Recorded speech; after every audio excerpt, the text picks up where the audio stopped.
Jayashree Liberty Hospitals, on the occasion of 11th anniversary, free OP consultation and 20% discount in OP. Contact. నమస్తే, welcome to Suman TV. నేను మానస. ఈ రోజు మనతో పాటు ఉన్నారు ప్రముఖ ఆధ్యాత్మికవేత్త, జ్యోతిష్య పండితులు ప్రదీప్ జోషి గారు మనతో ఉన్నారు. వారితో మాట్లాడదాము. పూరిలో జరిగినటువంటి ఒక అద్భుతమైన ఘటన గురించి డిస్కస్ చేద్దాం.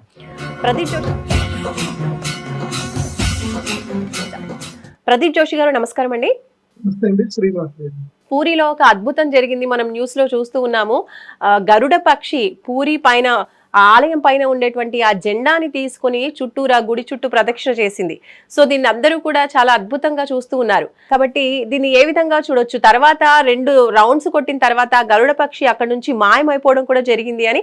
అయితే ఆలయ అధికారులు మాత్రం ఇంకా స్పందించలేదు. ఎంతో పవిత్రమైనటువంటి ఆ జెండా గురించి, ఆ పక్షి అలా తిరగడం గురించి జ్యోతిష్యపరంగా మీరేం చెప్తారు? పూరి జగన్నాథ స్వామి దేవస్థానంకి సంబంధించి ఏదైతే గరుడ పక్షి జెండాని తీసుకొని వెళ్ళింది అనేటువంటి వార్త అయితే మేము చూస్తున్నాము. దీని జ్యోతిష్ శాస్త్రంలో, శకున శాస్త్రంలో దీని విశేషంగా కొన్ని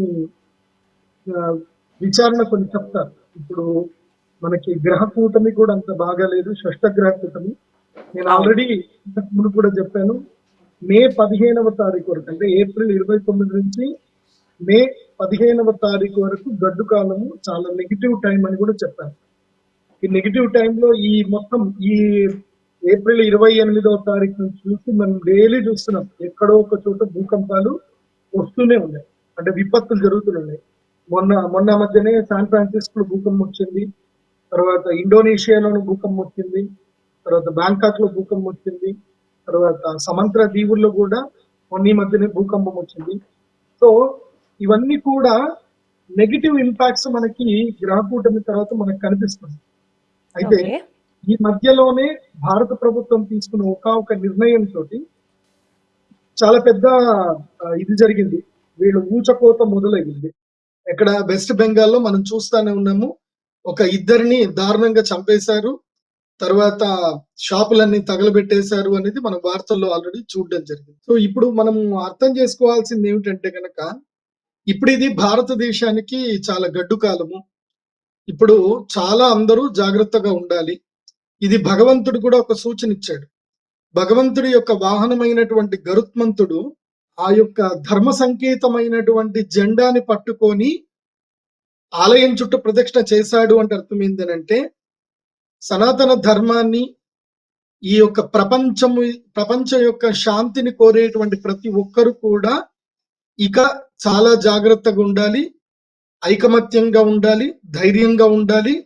ఇక నాకెందుకులే అన్న ఆలోచన నుంచి బయటకు రావాలి. ఇది బాగా గుర్తుపెట్టుకోండి. నాకెందుకులే, ఇది నా సమస్య కాదు అన్న ఆలోచనలో ఉండకూడదు. సమైక్యంగా ఉండాలి. ప్రతి ఒక్కరు, ప్రతి భారతీయుడు ఈ దేశము యొక్క సమైక్యతను, సమగ్రతను కాపాడడానికి ప్రతి భారతీయుడు సిద్ధంగా ఉండాలి. ఇది మనకి గరుత్మంతుడు ఇచ్చిన సంకేతం ఏంటంటే, రాబోయే కాలములో మన మధ్యన మత కల్లోలాలు చిచ్చులు పెట్టడానికి కొంతమంది కొన్ని పన్నాగాలు పన్నుతారు. దానికి ఎవరు రియాక్ట్ అవ్వకండి, ఎవరు రెస్పాండ్ అవ్వకండి. వాట్సాప్లలో అక్కడిక్కడ మెసేజ్లు వస్తాయి, రెస్పాండ్ అవ్వకండి. ఎందుకోసమంటే, దేశములో మనుషుల మధ్యన గొడవలు ఎప్పుడైతే మొదలవుతాయో అలాంటి సమయంలోని ఈ యొక్క సంకేతం అనేది కనిపిస్తుంది. మనము ఈ సంకేతానికి సంబంధించి కనుక మనం చూస్తే, ఇది మనకి ఎక్కడ తెలుస్తుంది అనంటే, ద్రౌపది వస్త్రాపహరణం జరిగినప్పుడు ఆ రోజు రాత్రి డిస్కషన్ జరుగుతుంది అనమాట. ఈ దుర్యోధనుడికి వీళ్ళందరూ డిస్కషన్ జరుగుతున్నప్పుడు నక్కలు గట్టిగా అరవడము, గరుడ పక్షి వచ్చేసి ఆ యొక్క కురువంశానికి సంబంధించిన పతాకాన్ని తెంపేయడం. సో ఇది సిమ్టమ్ అన్నమాట. అంటే యుద్ధం రాబోతుంది అనేది సిమ్టమ్. ఇది ఆల్రెడీ మనకి మహాభారతంలో ఇది ఎపిసోడ్ ఉంటుంది. ఇది మన మహాభారతంలో జరిగింది గతంలో. కురుక్షేత్ర యుద్ధం జరగకన్నా మునుపే ఈ సిమ్టమ్స్ కనిపిస్తున్నాయి అని చెప్పేసి వాళ్ళు డిస్కషన్ చేస్తారు. ఏం కాబోతుంది అని అంటే, రాబోయే కాలంలో విపత్తు రాబోతుంది అనడానికి ఇది సిమ్టమ్. ఇది గరుత్మంతుడు ఆ యొక్క సనాతన ధర్మానికి సంబంధించి ఒక కాషాయం యొక్క జెండాని పట్టుకుని ఆయన వెళ్ళాడు అంటే అర్థం ఏంటంటే, భవిష్యత్తులో ధర్మయుద్ధం రాబోతుంది. సో దానికి సంబంధించిన మత కల్లోలాలు ఎక్కువగా కాబోతున్నాయి. ఇది మనకి భగవంతుడిచ్చిన సూచన. కాబట్టి నేను చెప్పేది ఏంటంటే, ఈ మధ్య ఇప్పుడు ప్రభుత్వం ఏం చేసినా ప్రజల మంచి కోసమే చేయడం జరుగుతుంది. అనవసరంగా ప్రజలు అంటే ఈ యొక్క ఏమీ నేను చెప్పేది ఏంటంటే ఒరిగేది ఏమీ ఉండదు. మన మధ్యన గొడవలు పెట్టుకొని పైన నాయకులు మాత్రం సంబరాలు చేస్తుంటారు. కాబట్టి ప్రజలు చాలా అప్రమత్తంగా ఉండండి. చెప్పుడు మాటలు, రూమర్స్ జోలికి వెళ్ళకూడదు. ముఖ్యంగా ఈ మత కల్లోలాలు ఎక్కువగా జరిగే అవకాశం ఉంటుంది కాబట్టి, ఆ మత కల్లోల విషయంలో ప్రజలు చాలా అప్రమత్తంగా ఉండండి. అందరూ సమైక్యతని పాటించండి. ఎక్కువగా ఓవర్ రియాక్ట్ అవ్వకూడదు. ఎందుకోసమంటే ఏదైనా సరే మనకి చట్టం అంటూ ఉన్నాయి. కొంతమంది అపోహలు క్రియేట్ చేస్తారు. ఇది మంచిది కాదు. మనల్ని నాశనం చేయడానికి చేశారని చెప్పి చాలా చేస్తారు. ఏది కూడా పట్టించుకోవద్దు. నేను అందరికీ చెప్తున్నాను, భారతీయులందరికీ చెప్తున్నాను. ఇది మే 15 నుంచి ఇది ఆల్మోస్ట్ మే 15 మే 30వ తారీఖు వరకు, మే 15వ తారీఖు వరకు అయితే చాలా బ్యాక్ టైం ఉంది.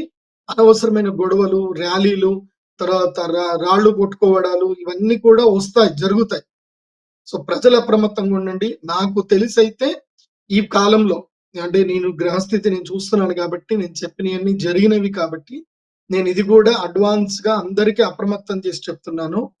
మళ్ళీ మన భాగ్యనగరంలో లాస్ట్ టైం ఏదైతే గనక గోకుల్ చాట్ దగ్గర జరిగినటువంటి ఇన్సిడెంట్ కానివ్వండి, దిల్సుఖ్ నగర్ లో జరిగిన ఇన్సిడెంట్ కానివ్వండి, ఇది కోనార్క్ థియేటర్ దగ్గర ఒక ఇన్సిడెంట్ జరిగింది. ఆ ఇన్సిడెంట్ కానివ్వండి, లుంబిని పార్క్ లో జరిగిన ఇన్సిడెంట్స్ కానీ మళ్ళీ ఈ రాబోయే నెల రోజుల్లో ఈ మే 15వ తారీఖు లోపల కూడా జరిగే అవకాశాలు ఉంటాయి.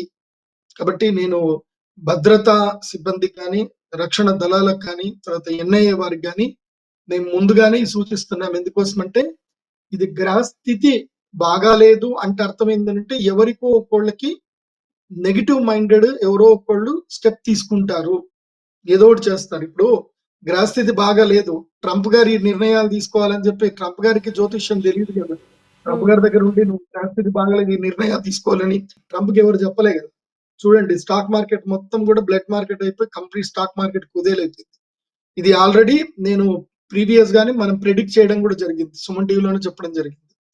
సో నేను చెప్పేది ఏంటంటే ఇప్పుడు మనుషులకి మనుషుల మధ్యన తగాదాలు కావాలని పెడతారు. ఎవరు ఓవర్ रिएक्ट अव्वకండి. मैं सब लोगों को ये बोल रहा हूँ, ज्यादा रिएक्ट मत हो जाइए क्योंकि आपस में हम लड़े तो वो ऊपर लोगों वाले खुशी हो जाते हैं, हम आपस से लड़े तो कुछ भी फायदा नहीं है। क्योंकि ना फाइनली हम जाके देखे तो हमारा घर वालों को हम समझना चाहिए, हम घर वालों को काना रखना चाहिए। फाइनली हमको खुद का काम करना चाहिए, हमको गवर्नमेंट को टैक्स पे करना चाहिए। कोई आके हमको कोई भी 1 रुपए भी नहीं देते। आप लोग सब लोग समझ लीजिए एंड आराम से रहिए कि किसी का जो मकसद रहता है ना वो मकसद को आप फुलफिल मत कीजिए। उससे जितना भी झगड़ा हो जाओ कुछ भी फायदा नहीं है, कोई के किसी को भी फायदा नहीं है, इंडिविजुअल को किसी को भी कोई फायदा नहीं होता है। जो कुछ मकसद लोगों को फायदा होने के लिए हमारा भारत में हमारा इंडियंस के लोगों में ये झगड़ा रखने के लिए कोशिश करते हैं। मैं सारे लोगों को इंडियंस को मैं ये कह रहा हूँ, आप आराम से रहिए, डोंट पैनिक। ఇది మాత్రం రైట్. అంటే చెప్తున్నాను. గురుగారు గరుడ పక్షి తిరగడం అనేది నిజంగా గరుడ పక్షి అలా చేయడం అంత ఆంతర్యం ఉందంటారా?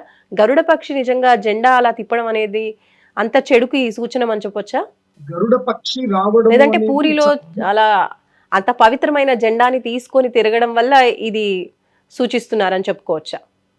చెప్తున్నాను కదా. ఇప్పుడు జెండాలు విరిగిపోవడము, జెండాని ఎవరైనా ఏవైనా పక్షులు వచ్చి తీయడము, అందులోనూ పక్షిరాజు గరుడు వచ్చి తీశాడు అంటే విపత్తు రాబోతుంది అని అర్థం. ఇది జ్యోతిష్ శాస్త్రంలో ఉంటుంది, పక్షి శాస్త్రంలో కూడా ఇవి ఉంటాయి. పక్షులు మనకి భవిష్యత్తు సంకేత సూచకాలు కూడా చూపిస్తాయి.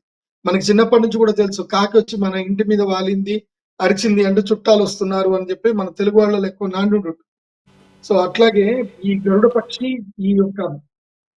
ఆ యొక్క జెండాను తీసుకెళ్లడం అనేది మాత్రం ఇట్స్ ఎ నెగటివ్ సిమ్టమ్. భవిష్యత్తులో చాలా దారుణం జరగబోతుందని ఆల్రెడీ అది ఏ రోజైతే జెండా తీశారో అదే రోజు వెస్ట్ బెంగాల్లో అరాచకం జరిగింది. సో ఇద్దరిని చంపారు, ఎన్నో వాహనాలు తగలబెట్టారు. ఈ విషయంలో మాత్రం ప్రభుత్వాలు మాత్రం చాలా అప్రమత్తంగా ఉండాలి. ఈ ఏవైనా సరే సంఘటనలు జరిగితే మాత్రం ఇమ్మీడియట్లీ డ్రోన్ కెమెరాలు ఎగరేయాలి. ప్రతి ఒక్కళ్ళు ఎవడెవడైతే గనక రాళ్ళు విసురుతున్నారో వాళ్ళందరినీ కూడా వీడియో కెమెరాలో క్యాప్చర్ చేయాలి. తర్వాత ఏఐ సహాయంతోటి అందరినీ పసిగట్టాలి. సేమ్ యోగి ఆదిత్యనాథ్ గారు ఎట్లాగైతే బుల్డోజర్లు ఎక్కిస్తారో ఆందోళన చేసి ప్రభుత్వ ఆస్తులు, ప్రజల ఆస్తులు ఎవరైతే నష్టపరుస్తారో వాళ్ళ ఇల్లు మొత్తం కూల్చేయాలి. ఇది మాత్రం ఇప్పుడు ప్రభుత్వాలు చాలా స్ట్రిక్ట్ గా తీసుకోవాలి. మే 15 వరకు నెగిటివ్ టైం ఉంది, జాగ్రత్తగా ఉండాలి. Right, thank you so much Pradeep Joshi గారు. పూరి జగన్నాథ్ ఆలయంలో ఎంతో పవిత్రంగా భావించేటువంటి ఆలయం పైన ఉన్నటువంటి జెండాని ఏదైతే ప్రతిరోజు మారుస్తూ ఉంటారో ఆ జెండాని గరుడ పక్షి తన నోట్లో పట్టుకుని తిప్పడం అనేది జ్యోతిష్యపరంగా చూసినట్లయితే కదా కొంచెం నెగిటివిటీ ఉన్నటువంటి పరిస్థితి అని చెప్తూ ఉన్నారు. కాబట్టి ఈ సమయంలో అంటే మే 15th వరకు కూడా అందరూ జాగ్రత్తగా ఉండాలి. అలాగే గ్రహ కూటమి కూడా అంత అనుకూలంగా లేదు కాబట్టి ఇప్పుడు నెగిటివిటీ ఎక్కువగా ఉండే పరిస్థితి ఉంది కాబట్టి అందరూ కూడా జాగ్రత్తగా ఉండాలి. చూస్తూనే ఉండండి సుమన్ టీవీ. నమస్తే.